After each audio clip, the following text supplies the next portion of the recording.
नमस्कार, मैं हूं आपके साथ राहुल राणा और हमारे साथ बातचीत करने के लिए गन्ना मंत्री सुरेश राणा जी है। आज चुनाव को लेकर वो यहां रणनीति तय करने के लिए आए थे बीजेपी कार्यालय में। सर, किस तरह की रणनीति तय की गई है और क्या आज की जो मीटिंग थी, क्या मकसद था? भारतीय जनता पार्टी कोई भी चुनाव होता है उसे बड़ी गंभीरता के साथ लेती है और कार्यकर्ताओं के दम पर ही, बूथ मैनेजमेंट के दम पर ही निश्चित रूप से भारतीय जनता पार्टी लगातार चुनाव में जीत हासिल कर रही है।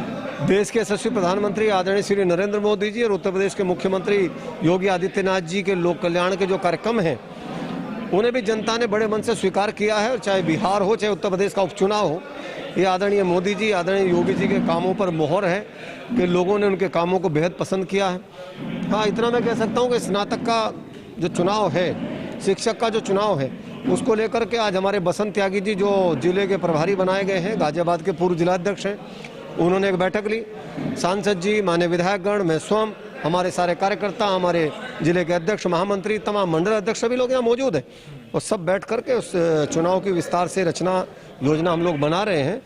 अपने जनपद से भारतीय जनता पार्टी के प्रत्याशी भारी मतों से जीतें, उस तमाम विषय पर हम सब लोग गंभीरता के साथ बूथ स्तर तक का मैनेजमेंट की ये बैठक है। सर, पंचायत चुनाव भी नज़दीक है इसके बाद में, तो उसको लेकर भी तैयारियां जोरों शोरों पर दिखाई दे रही है, क्योंकि बीजेपी ये मानती है कि जो आने वाला चुनाव है वो खत्म नहीं होता और पिछले चुनाव की तैयारी में लग जाती है। तो उपचुनाव में भी आपको जो है इसी तरह का परफॉर्मेंस बीजेपी का दिखाई दिया, तो क्या जो आने वाले पंचायत चुनाव है उसको लेकर भी तैयारी हो चुकी है?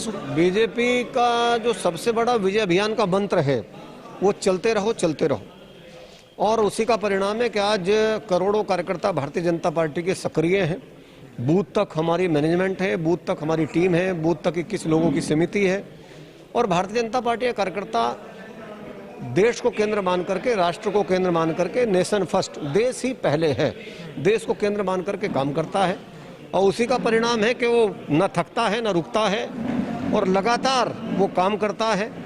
और चाहे 2014 का चुनाव हो, 17 का चुनाव हो, 19 का चुनाव हो या उसके बाद सहकारिता का चुनाव हो या अन्य चुनाव हो, सब चुनाव में भारतीय जनता पार्टी का उत्तर प्रदेश में 2/3 बहुमत से ज़्यादा परचम लहरा रहा है। आने वाले समय में हमारे स्नातक और शिक्षक के चुनाव हैं, उसके बाद हमारे सहकारिता के पंचायत के चुनाव हैं, फिर हमारे गन्ने के चुनाव हैं।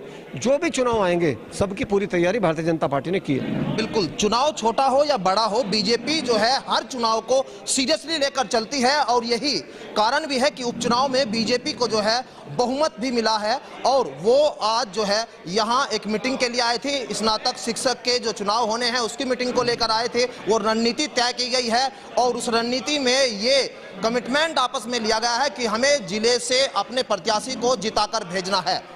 सहयोगी कमल शर्मा के साथ राहुल राणा, न्यूज़ 18 शामली।